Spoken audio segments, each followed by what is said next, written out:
Seja bem-vindo a esta série Atos dos Apóstolos de Lucas, o Espiritismo e a Mediunidade. Então, nesta série, eu venho chamando a atenção que esse livro, Atos dos Apóstolos, não é só um livro histórico. O Lucas, além de historiador, de médico, que ele descreve uma série de cenas com um olhar médico que ele era, e ele também, com aquela beleza do grego escrever, ele deixa para nós o primeiro livro de história do cristianismo nascente. A história daqueles apóstolos, daqueles trabalhadores do Cristo. Ele não pega todos, porque a intenção dele era chamar a atenção como eram formadas as primeiras casas. E as primeiras casas do cristianismo primitivo, como o Espiritismo se parece, porque o Espiritismo é a volta do cristianismo primitivo. Por isso que uma casa espírita, na realidade, aprende-se muito olhando a Casa do Caminho, aquelas primeiras casas, a Casa do Caminho que foi a primeira. Ali naquela casa eles trabalhavam muito forte a ideia da oração, da mediunidade, eles trabalhavam muito forte o estudo da mensagem do Cristo, ele trabalhava também as coisas, a multidão de miseráveis que procurava eles para curar, doentes. Por isso que numa casa espírita sempre tem reunião de harmonização de saúde, por isso que eles trabalhavam muito para curando obsediados, por isso que no Espiritismo tem normalmente reuniões de desobsessão. Então eles trabalhavam normalmente dando comida e roupas para as viúvas, para as pessoas carentes, os doentes às vezes internavam. O Espiritismo normalmente trabalha com esse pensamento, porque a mensagem de Jesus ele veio para os sofredores. Jesus mesmo diz que ele não veio para os sadios, veio para os doentes.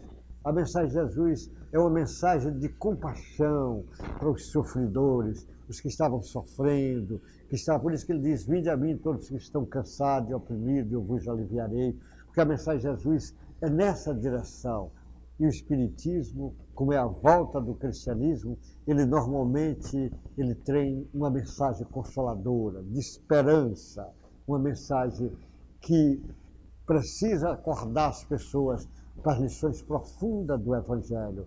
Por isso que Jesus curava, não que a cura fosse a mensagem principal de Jesus, mas através da cura despertar profundamente para as lições do Evangelho de Jesus. Então o Espiritismo normalmente faz isso, só que agora ele traz as explicações do Cristo com as explicações científicas, filosóficas, que o Allan Kardec tem. Por isso que o Espiritismo é sempre a chave para abrir essa porta fantástica chamada o Cristo. Então, nesse capítulo, que foi tirado da Bíblia Atualizada do Ferreira, o título fica assim no capítulo 12, você vai encontrar isso no capítulo 12, a partir do versículo 6, estava ali, Pedro é libertado. No capítulo anterior, eu falei que o Herodes manda prender o Pedro, tinha matado o Tiago, um discípulo de Jesus, um apóstolo de Jesus, o Tiago, o irmão do João, ele tinha matado, e manda prender o Pedro.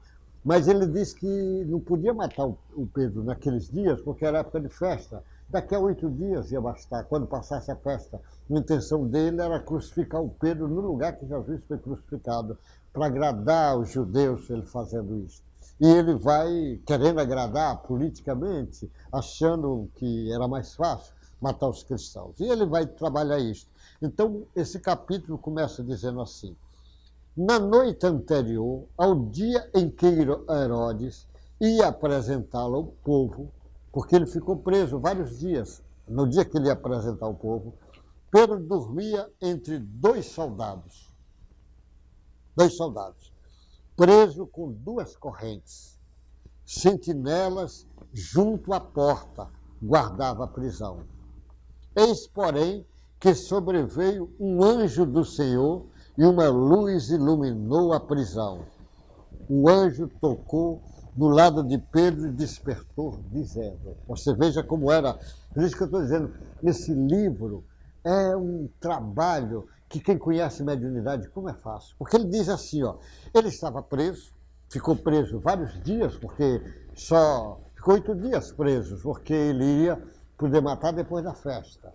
Então, mas o Herodes tinha dado ordem, porque o Pedro já tinha fugido da prisão antes, e ele agora não queria que isso acontecesse. Então os soldados sabiam se o Pedro fugisse, os soldados iam morrer. Eles deixaram um grupo de soldados. Eram soldados que iam ficar tomando conta. Na realidade, eram 20 soldados. Era 4 de plantão na porta cada dia e 2 amarrados com ele. E ficavam os outros revezando, porque para não poder fugir. Então ele amarrou num braço uma corrente, como se fosse no braço de um soldado, e outra corrente no outro braço do soldado. E o Pedro dormindo sereno. Aí ele diz, no último dia, já no 7º dia,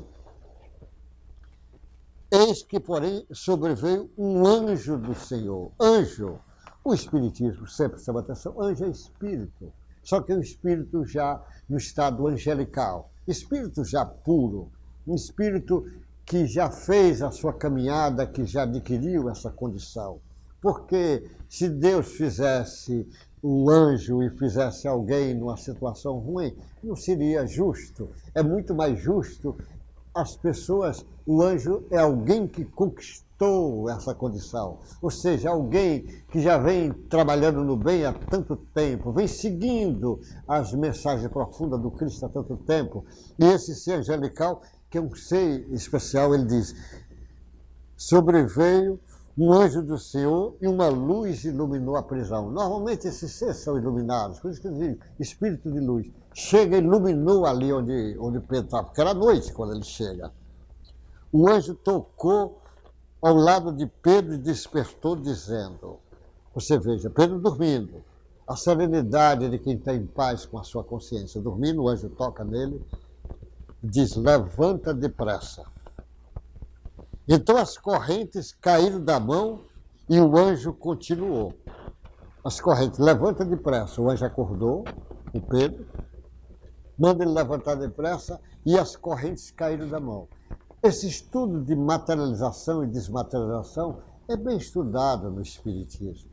O Allan Kardec já traz capítulos sobre isso, mas fora do Allan Kardec, alguns cientistas trabalharam esse estudo de materialização. Tem vários cientistas que trabalharam isso, que você vai encontrar trabalho lá do Bolzano, do Richer, do Gustavo Guillet, do Gabriel Delane, do Flammarion, vários que já trabalharam esse caminho. E esse caminho foi sendo estudado depois com outros trabalhadores, cientistas que estudaram isso. Ele vai contando, esse é um fenômeno mediúnico, que isso você pode entender na hora que você estuda. Então, abriu as correntes, abriu a corrente. Se o homem sabe abrir a corrente, imagine a espiritualidade superior, se não sabe fazer isso. Então, as correntes caíram das mãos deles e o anjo continuou.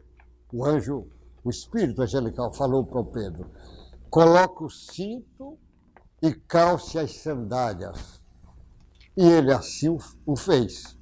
O anjo disse mais, põe a capa e siga-me. Olha que coisa, esse anjo é como se ele materializasse. Porque Pedro materializou. O estudo de materialização dos seres é comum, porque você pode ver o espírito, se você tem a mediunidade só de evidência, você vê, mas às vezes outros não veem, só aquele, ou 2 ou 3 pessoas podem ver, mas quando materializa, todos que estiveram ali no ambiente vê. É diferente a materialização do fenômeno só da vidência. Mas até mesmo o fenômeno da vidência é estudado no Espiritismo, estuda. Nós sabemos até as reações da fisiologia que acontece no fenômeno desse. Você sabe, tem a fisiologia, que a glândula pineal, ela joga a informação para o tálamo joga para a córtex, a córtex na condição visual, e você vê, e tem as reações químicas acontecendo, as reações da física, já existem bastante trabalhos mostrando pelo menos parte da mediunidade já é bem estudada e já bem compreendida, como é que esse fenômeno acontece. Porque existe todo o trabalho. Tem algumas partes da mediunidade, cientificamente, que ainda não é compreendida, mas filosoficamente ela já é compreendida, mas cientificamente já tem grande parte destrinçado. Quem faz um bom trabalho sobre isso ultimamente é o Deci Andley, no trabalho dele que ele faz sobre fisiologia da mediunidade. Ele tem livros falando sobre isso. É bem interessante esse trabalho. Tem outros que trabalham. Aqui o Jorge Andréa trabalhava muito discutindo sobre isso. O Hernani Guimarães, com experiência experimental, falando sobre isso. Tem outros lá no passado, mas o mais recente nosso aqui era o Hernani Guimarães e o Jorge Andréa. E recentemente tem alguns grupos trabalhando. O Sérgio Felipe faz um trabalho bom sobre a glândula pineal, os fenômenos, a Ivênia Santos faz uns trabalhos bons também sobre isso. Mas vamos continuar a lição do Pedro. E o anjo disse mais: põe a capa e siga-me. Então, saindo, Pedro seguiu, não sabendo que era o real que estava sendo feito pelo anjo. Ele seguiu porque a coisa era tão real que ele estava em dúvida se era sonho. Ele pensava que era uma visão, estava só tendo uma visão só.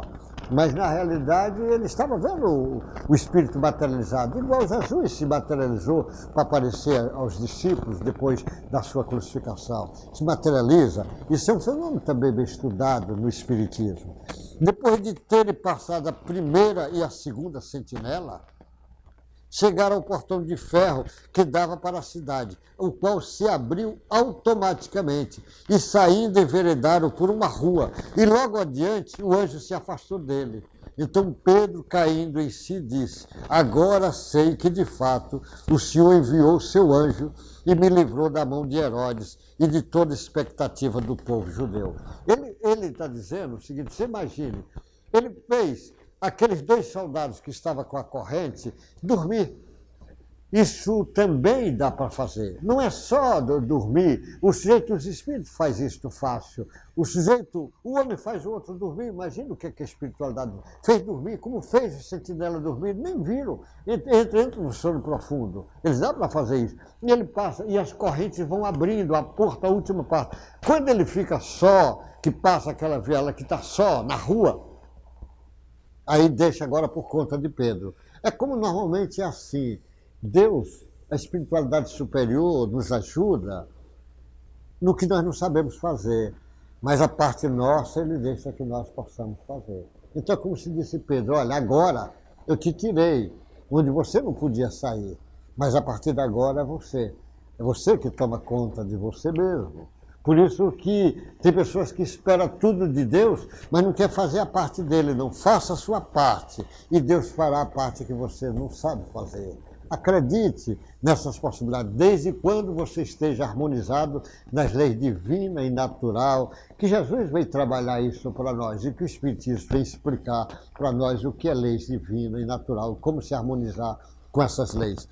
Aí ele diz: ao se dar conta disso, Pedro resolveu ir à casa de Maria, mãe de João, também chamada de Marcos, porque eles estavam reunidos. Era uma casa que o grupo estava se reunindo, porque estava tendo muita perseguição da Casa do Caminho, eles estavam se reunindo ali, reunindo para fazer oração, para discutir os caminhos que iam tomar, onde muitas pessoas estavam congregadas e oravam. A oração é sempre um caminho forte que esses grupos fazem, e muita oração. Ele estava pedindo a Deus sobre Pedro. E ele já estava passando o primeiro dia, segundo, no 7º dia que isso vai acontecer, porque no outro dia o Pedro seria morto.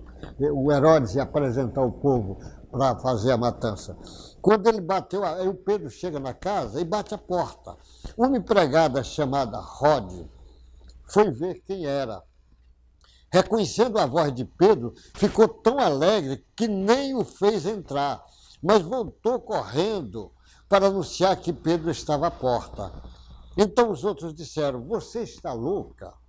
Ela, porém, persistia em afirmar que era verdade. Então disseram: é o anjo dele.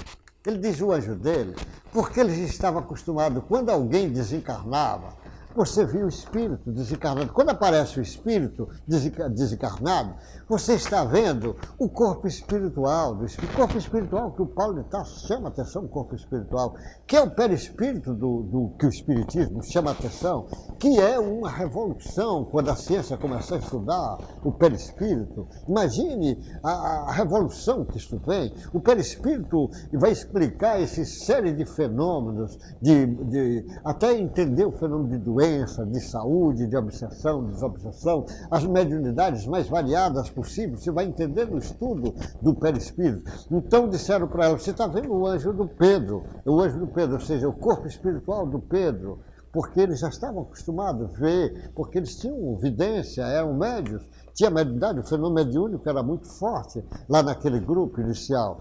Enquanto isso, Pedro continuava batendo. Quando abriram a porta, viram e ficaram admirados. Ele, porém, fazendo sinal com a mão para que se calasse. Ficaram admirados, como se gritasse, que ele batesse palma. Ele manda calar a boca, ficar quietinho. Contou como o Senhor o tinha tirado da prisão e acrescentou. Ele contou tudo. Que apareceu, que desmaterializou aquelas correntes, que os soldados pegaram no sono, foram abertas 3 portas para ele sair, e ele vai contando, ele disse, anuncie isto a Tiago e aos irmãos. Tinha um outro Tiago, que era também discípulo, porque tinha 2 apóstolos com o nome Tiago. Ele diz, anuncia a Tiago e aos irmãos, e saindo, foi para outro lugar. Ele sabia que ia ser procurado no outro dia. Quando amanheceu, houve grande alvoroço entre os soldados sobre o que teria acontecido com Pedro. Ninguém sabia explicar. Herodes, tendo procurado e não achando, submetendo as sentinelas a interrogatório, ordenou que se aplicasse a pena de morte. Aplicou a pena de morte. E descendo da Judéia para Cesárea, Herodes passou ali algum tempo. Aí Herodes desceu da Judéia e foi para Cesárea. Cesárea era o quartel-general principal do Império Romano ali naquela cidade. Ele tinha instalado um quartel. Ali tinha mais de 6.000 soldados romanos, lá em Cesárea. Em Cesárea, Pedro também vai instalar ali, inicialmente o Filipe abre um grupamento, uma casa equivalente à Casa do Caminho lá, que depois o Pedro também vai ser uma peça importante lá. E ele vai fazer esse caminho também. Então você veja aí nesse episódio, o Pedro libertado é um fenômeno mediúnico, fantástico. E ao mesmo tempo, o espiritismo é fácil de entender, mas quem olha sem ter esse conhecimento, começa a olhar no caminho de milagres, de coisas fora do normal, e na realidade está dentro das leis da normalidade. Mas, por isso que o Espiritismo é a chave que abre essa porta chamada Jesus, chamada Cristo, o grande, o mestre inigualável.